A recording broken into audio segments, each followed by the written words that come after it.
But baby, that Eva is a liar, that Eva is a liar, that Eva is a liar, and probably always will be. Eva is a liar. Eva was lying.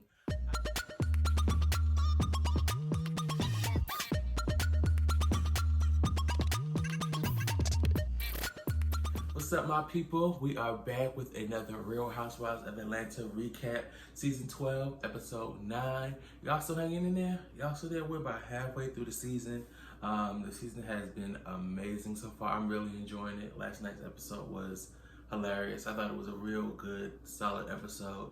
Before we start this recap, make sure you guys like, comment, subscribe, and please share this video with your millions of followers, families, and friends so they can join the party. Y'all can have stuff to talk about. We can have stuff to talk about, and we can keep it going. So we're gonna go ahead and hop in. This episode, like I said, it was a really good episode. I thought it was solid. Showed a little bit of everybody except for Miss Nene Leaks, the glue that keeps her wig and her family together. But we're gonna talk about that a little more because they shaded her just a little bit, but and the fans, like y'all can't be doing us like that either. But we're gonna go ahead and get into it. We started this episode with Lauren and Portia. I thought that scene was really good.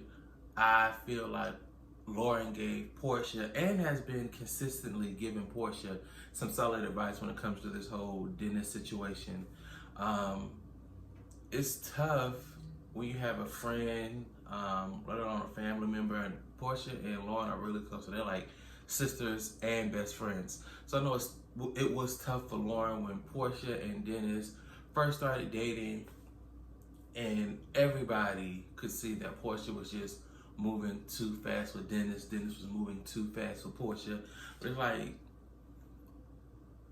what do you say? Like, do you take that chance on raining on somebody's parade, or do you just let them be blindly happy and just be there when something happens that you know is going to happen? I mean, everybody predicted that something was going to happen in Portia and Dennis's relationship, so it's just like, do I just let her as an adult make her choices and them two figure out what they got going on, or do I step in and say something? So can't go back. So I feel like Lauren handled the situation perfectly and was giving Portia some good advice from the beginning of this season till now. We're telling her, you know, like, this is your time to, if you're gonna do this again, this is your time to do it right. That's subjective, but we know what we mean by that. Don't go from 1 to 10. Take your time, build a foundation, and then, you know, go from there, because I felt like they had nothing. And not saying that if Portia would have not done it the way that she did it, that Dennis would have not cheated. But I mean, we're just saying there wouldn't be PJ involved. There wouldn't have been, I feel like at this stage in the game, PJ wouldn't have been involved. We're grateful and thankful that she's here. She wouldn't have been involved. It would have just been a different situation, I feel like, if she would have just started, got to know him, and not do that whole thing that, oh, I don't care what he did in the past, that wasn't with me. But sometimes you need to know these things. So, but kudos to Lauren for making sure that she actually this time said what needed to be said, versus just not saying anything and being oblivious again to the situation. But it was funny as the episode was on. One of my friends, one of my coworkers, she texted me and she was like, these wigs are horrible. Portia, y'all know Portia is becoming, again, one of my faves. But that wig in that scene, it was so thick and bulky and dry, and it literally looked like a lot of these girls just grabbing a wig out the closet, like, let me dust this thing off and throw this on my head real quick. That wig was not it. And they have way too much coin for them to be walking around with their hair looking like that, with these wigs looking like that. And I know that you're not supposed to be on, well, a lot of people aren't on like Glamazon or 10 all day long, but you're filming. You're giving these people a couple of hours. Make sure that thing is laid down and right. And we got hairlines and wig lines and beauty lines, and these wigs, a mess, honey. So the girls, the girls are going to Toronto, to Carnival in Toronto.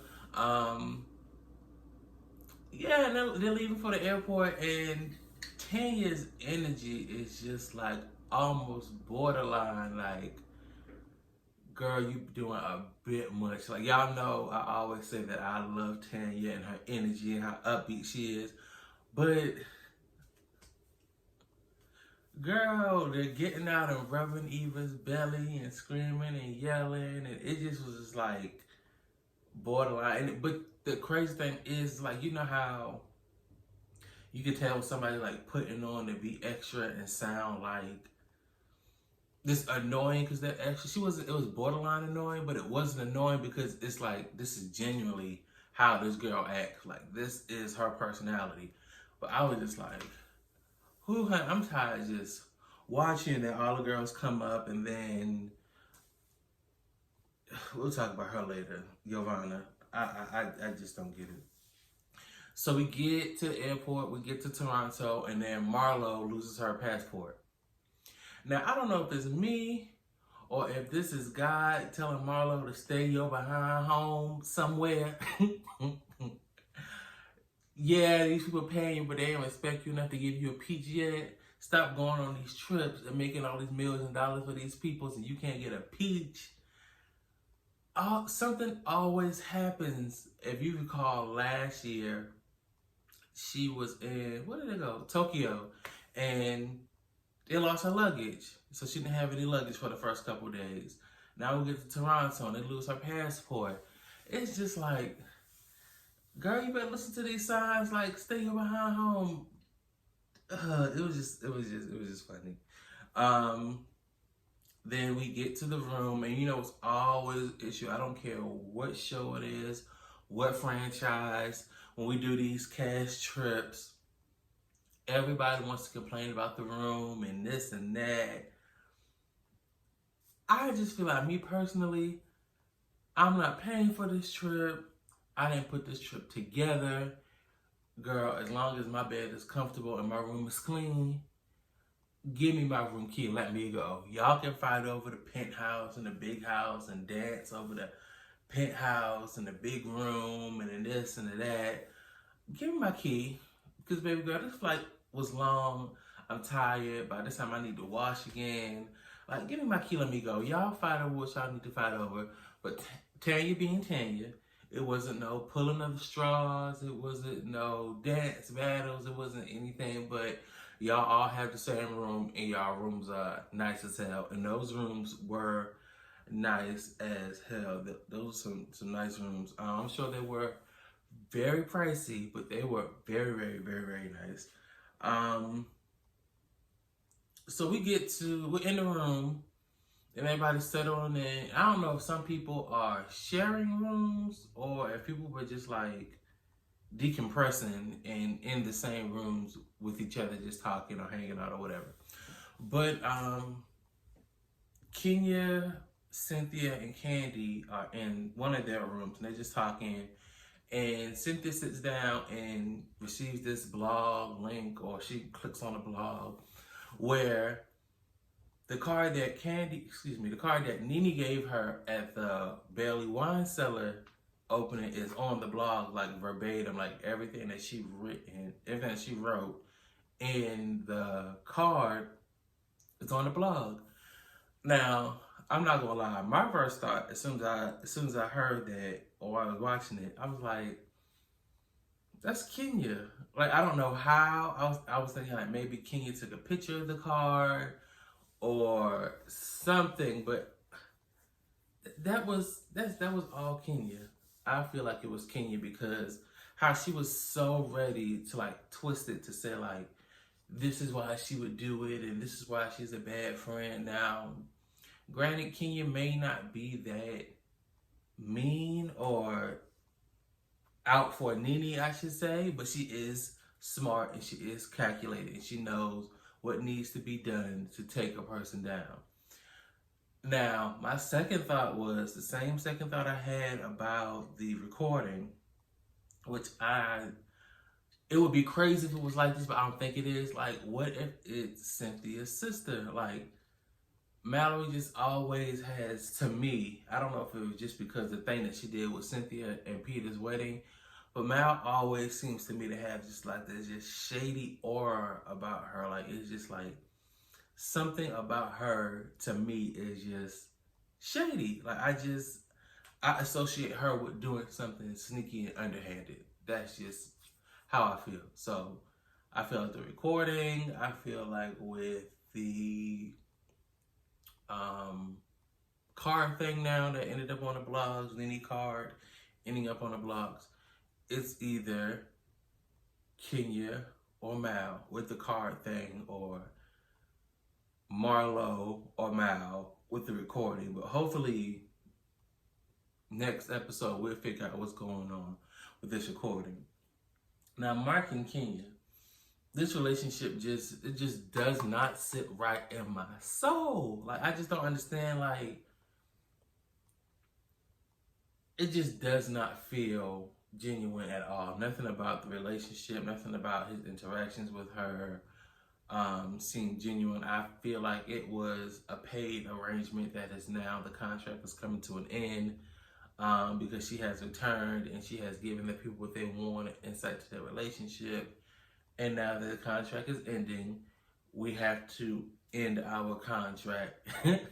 So the end of this contract will be a divorce, a fake one with the fake marriage. I just feel, excuse me, it just does not feel genuine or real at all. This man just doesn't even seem like he wants to be around her. It's crazy. I don't think that relationship is genuine. I don't feel like they're gonna reconcile because, like I said, the dating marriage contract is over. Or maybe he was a reverse surrogate for her and had other arrangements because she wanted to be. I don't know. That's just how I feel about their relationship. So we go down and Tanya sets up this dance class, which I thought was a really cute idea. Planning the trip, something like that, I would have not thought about, like a dance class to help you guys learn the moves when we go to actual carnival and dance. Because the instructor was like, no, it won't be no twerking. Portia said, y'all gonna get all his ass. And Toronto gonna get all his ass. Okay, I don't care what nobody says. But it was cute, and they were like low-key, not clowning Candy, because everybody know Candy has been opened by her not being able to dance. But I don't think none of them can dance. Like, but aside from Portia twerking, everything else look like the little 5-year-old kid. Like, watch me, look what I can do. Watch me, look what I can do. Watch me, look what I can do. Like, no, all that dancing was But look, they had a really good time doing the dance class. I thought that was really cute. I love seeing Portia and Marlo together. They all go to the rooftop for a snack dinner situation. I don't know. But I just love the energy that Portia and Marlo have together when they're in scenes together. It's really cute. Like, they seem to really be friends that enjoy each other. And all the girls start coming up one by one. And the first one is Giovanna.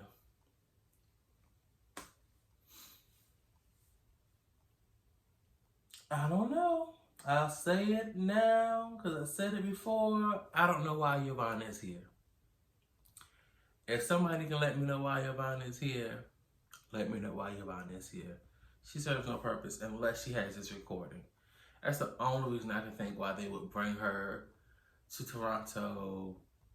I don't know if they're trying to make her a bigger friend to the cast or eventually a peach holder, but she just, I don't see it for Giovanna. That's it. We're gonna move on. So now we want to have a lemon squeeze at the dinner, and hash out some things, but I do like that Portia like set a precedence, and this is how the conversation is going to go. These are my intentions with the conversation, and not just let me get some stuff off my chest and that's going to be that. I feel like with learning from her mistakes, aging, and becoming a mother, Portia has become a lot more thoughtful in her interactions with people. She's still fun, Portia, lighthearted, want to have a good time, but I feel like her intentions with people are more, I don't know, just more intentional. Like, she wants to make sure that you understand how she feels and what she's saying and what she's trying to get across. So I like that she said that, and then went into having a conversation with Eva. But baby, that Eva is a liar, that Eva is a liar, that Eva is a liar, and probably always will be. Eva is a liar. Eva was lying. I don't care how old the conversation is. I don't care what the topic was. I don't care the setting of the conversation. When you talk about somebody that's a friend, in the way that Portia describes their relationship, Eva really is a friend. If you talk about somebody that is a friend and you speak of them negatively, you remember what you said. And it wasn't anything that was like, oh, fun shade or light shade. You said specific things about this girl dealing with things that she was actually going through in the moment. The C-section and Dennis. Those two things, how do you forget that you said those things about a friend? Or, that's not what I said. And you know Bravo Shady Behind is going to run that clip and that flashback 5 times just like they did. Slow it down, zoom in. So I get why Portia is like upset. Like, you want to tell me you didn't say it? Like, do these women like forget that we're recording a TV show and these producers are paid to catch them and things like that, to produce the drama? You're just a liar. You're lying. You're a liar. You're lying. That was just it. You always say, Eva always says crazy things, and then when it's brought back to the group or brought back to the person, oh, I didn't say that. Oh, I didn't mean it like that. Oh, why'd you take it like that? You shouldn't have taken it like that. That's on you if you took it like that. No, that's on you for saying it. Just own it, move on. Like, deal with the consequences. Yes, I said it, friend. Blah, blah, blah, blah, blah. And let your friend have the reaction that your friend is going to have. And move on. From one liar to another liar. Kenya, you're a liar. You knew exactly what you were doing in that moment. You are a smart girl. You're very calculated. You knew that you were trying to bring Cynthia down just a little bit with her excitement, with her engagement. If Candy texts you and said, hey, you need to get here, I think he's about to propose, it's not a conversation now of, oh girl, me too, I think he's gonna propose. No, I'm at this party and I'm telling you to get here because I think he's about to propose. We're not having a conversation no more of like, oh, this will be the perfect time, or I just feel it. No, I'm telling you right now it's about to happen. Get here. So it's no more premonitions or feelings. It's fact, it's real. We about to do this, it's about to go down. Don't come in there like, well, you didn't tell me not to say anything. I would never. And just like Portia said, girl, bye. Like, you knew what you were doing.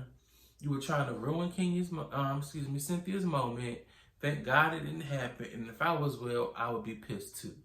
And me and my husband were talking about Candy being in the mix of the drama this season, like just being, the one to relay information, which I don't see anything wrong with it, because without that relaying of information, nothing would be going on and we would be having a boring season. So I think it always has to be someone in the season like relaying information. So like I said, if I was Mike, Mark, Mickey Mac, I don't need He's be confusing me. Mike, Cynthia's fiance, Mike, I would be pissed too because it's like, yeah, I told Candy, but I told Candy because I wanted her to stick around. So of course Candy's gonna make sure the other friends that are at the party are gonna stick around too. Now that I have this information, but you were trying to be messy. Thank God I didn't ruin the moment. You're wrong for that. Own it. Stop lying, and then go on. Now, Miss Nene Leaks. Bravo, Truly Original, the production company. I don't understand what they're trying to do to Nene. Like, are y'all trying to phase her out? Are y'all trying to get the viewers comfortable with not seeing her as much so she can be phased out? Because they just hyped up, and of course it's their job to produce the drama and hype up the situations. But that was crazy and wrong for y'all to string along the fans and everyone. Well, like, oh, Nene's gonna make this grand entrance. There's gonna be this argument. This is gonna happen. That's gonna happen. For us to see Nene for literally 30 seconds. And before the episode aired, Nene was on Instagram and she was like, something, something, something. All y'all got me for is 30 minutes at the end of the episode. And I thought she was exaggerating a little bit, but it literally was 30 seconds, if that, at the end of the episode. I thought that was a little shady, and even like throughout the episodes, like there weren't any like random clips of Nene around the house or talking to Greg or at Swag or just doing anything. It's like you get her at the end of the episode, and that's it. It almost feels like one, either she's being punished or they're trying to punish her, or two, they're really trying to like phase her out and have us not miss her when she's not around in later seasons. I don't know, but hopefully that check's still the same because she was in the episode, so they don't get paid per scene. So I don't know, maybe she's fine with it. I don't know, but that's episode 9. Episode 10 is going to be really good. We finally start to get into the recording and people dealing with the issues with Nene, and we're gonna go from there. But again, make sure you guys like, comment, subscribe, and please, please, please, please, please, please share this video with your friends, families on your social medias. Don't forget to hit the bell button so you get the notifications when I post so you don't miss anything. Okay? And before I go, shout out to my mother-in-law for this jar dropping shirt. If you want to know what jar dropping is and get more information, the information will be down below in the description box. Make sure you guys follow me on social media as Zay Said, and I will see y'all next time with another video. Peace, love y'all.